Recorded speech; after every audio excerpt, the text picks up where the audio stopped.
Saudara-saudari dan anak-anak yang terkasih dalam Kristus, dari Novisiat SVD Kuburuteng Manggarai Flores NTT, saya Pastor Freddy Dehadin SVD menyampaikan ucapan selamat jumpa lagi lewat siraman rohani. Hari ini Selasa 27 April 2021, Injil hari ini diambil dari Yohanes bab 10 ayat 22 sampai 30. Kita diingatkan bahwa bagi kita yang sudah percaya kepada Yesus Kristus tidak perlu lagi meminta bukti bahwa Dia adalah Mesias. Marilah kita berdoa memohon penerangan Roh Kudus. Dalam nama Bapa dan Putra dan Roh Kudus. Amin. Tuhan dan Allah kami, puji dan syukur kami haturkan kepadamu karena Engkaulah Tuhan kami. Kami sungguh percaya akan hal ini. Tuhan, kuatkanlah iman kami. Semoga kami selalu setia kepadamu dan tekun menjalankan perintah-Mu. Tuhan, utuslah Roh Kudus-Mu, terangilah pikiran dan hati kami, agar sabda-Mu yang akan kami dengar dapat kami pahami dengan baik, dan isi pesan-Mu dapat kami hayati dan amalkan dalam hidup harian kami. Doa ini kami sampaikan dengan perantaraan Kristus Tuhan kami. Amin. Tuhan serta-Mu dan serta-Mu juga. Inilah Injil Yesus Kristus menurut Yohanes bab 10 ayat 22 sampai 30. Dimuliakanlah Tuhan. Pada hari raya pentabisan Bait Allah di Yerusalem, ketika itu musim dingin, Yesus berjalan-jalan di Bait Allah di serambi Salomo, dan orang-orang Yahudi mengelilingi dia dan berkata kepadanya, "Berapa lama lagi engkau membiarkan kami hidup dalam kebimbangan? Jikalau engkau Mesias, katakanlah terus terang kepada kami." Yesus menjawab mereka, "Aku telah mengatakannya kepada kamu, tetapi kamu tidak percaya. Pekerjaan-pekerjaan yang kulakukan dalam nama Bapa-Ku, itulah yang memberikan kesaksian tentang Aku. Tetapi kamu tidak percaya, karena kamu tidak termasuk domba-domba-Ku. Domba-dombaku mendengarkan suaraku, dan aku mengenal mereka, dan mereka mengikuti aku. Aku memberikan hidup yang kekal kepada mereka, dan mereka pasti tidak akan binasa sampai selama-lamanya. Dan seorang pun tidak akan merebut mereka dari tanganku. Bapa-Ku yang memberikan mereka kepadaku lebih besar daripada siapapun, dan seorang pun tidak dapat merebut mereka dari tangan Bapa.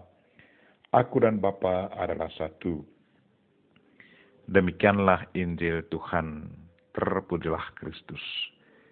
Saudara-saudari dan anak-anak yang terkasih dalam Kristus, tema renungan kita hari ini ialah bagi yang percaya tidak perlu pembuktian. Dua bacaan hari ini melukiskan dua sikap yang berbeda. Bacaan pertama yang diambil dari Kisah Para Rasul bab 11 ayat 19-26 melukiskan bagaimana para murid Yesus sesudah kematian Stefanus banyak yang keluar dari Yerusalem pergi mewartakan Injil Kristus. Mereka menyaksikan kepada banyak orang bahwa Yesus adalah Tuhan. Mereka berani katakan demikian karena mereka sungguh percaya padanya dan sudah mengalami sendiri apa yang sudah diperbuat Yesus Kristus, dan sudah menyaksikan sendiri bahwa Ia bangkit dari kematian dan naik ke surga di depan mata mereka. Mereka adalah sungguh-sungguh saksi-saksi Kristus yang benar. Mereka juga merasakan bahwa Yesus Kristus selalu bekerja di dalam diri mereka dan selalu menyertai mereka kemana saja mereka pergi. Kesadaran itu bukan tanpa dasar. Sebelum naik ke surga, Yesus Kristus sudah katakan kepada mereka bahwa Ia akan menyertai mereka untuk selama-lamanya. Dan perkataan Yesus itu sungguh nyata dalam hidup mereka. Mereka merasakan perlindungan dan bantuan Yesus Kristus. Itulah pengalaman nyata dari hidup para murid Kristus. Itulah ungkapan iman dari para murid Kristus yang sungguh percaya pada Tuhan mereka. Mereka sungguh tidak bimbang sedikit pun. Mereka sungguh percaya bahwa Yesus Kristus adalah Tuhan. Dalam bacaan Injil hari ini kita mendengar bahwa orang-orang Yahudi datang mengelilingi Yesus dan berkata kepadanya, "Berapa lama lagi engkau membiarkan kami hidup dalam kebimbangan? Jikalau engkau adalah Mesias, katakanlah terus terang kepada kami." Inilah sikap dari orang yang tidak percaya, karena pada kenyataannya Yesus sudah menjelaskan kepada mereka dan di depan umum bahwa dia adalah anak Allah. Yesus sudah membuktikan diri bahwa dia adalah anak Allah lewat mujizat-mujizat yang sudah dikerjakannya. Dia menghidupkan orang mati.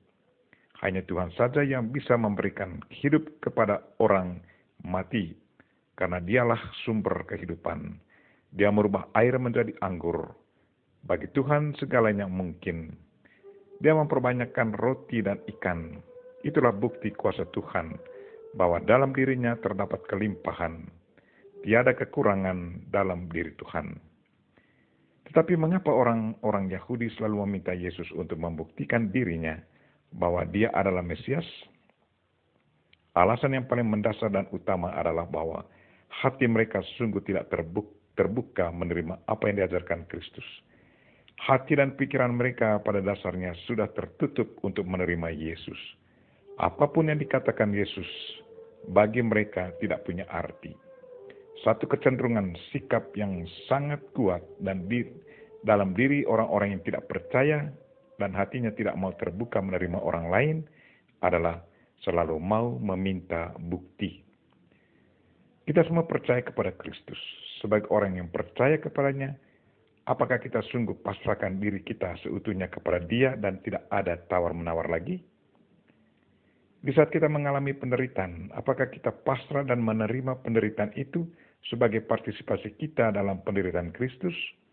Atau kita marah kepadanya dan mengatakan dan mengadakan tawar-menawar dengannya? Kita berdoa semoga Tuhan menguatkan iman kita, agar kita selalu setia kepadanya dan tekun menjalankan perintahnya. Kita memohon Bunda Maria untuk mendoakan kita. Amin. Marilah kita mohon berkat Tuhan. Tuhan sertamu dan sertamu juga. Semoga saudara sekalian dan mereka-mereka yang kita doakan pada hari ini, secara khusus mereka-mereka yang sakit, dan segala aktivitas kita sepanjang hari ini, dilindungi, dibimbing, dan diberkati oleh Allah yang Maha Kuasa, Bapa dan Putra dan Roh Kudus. Amin.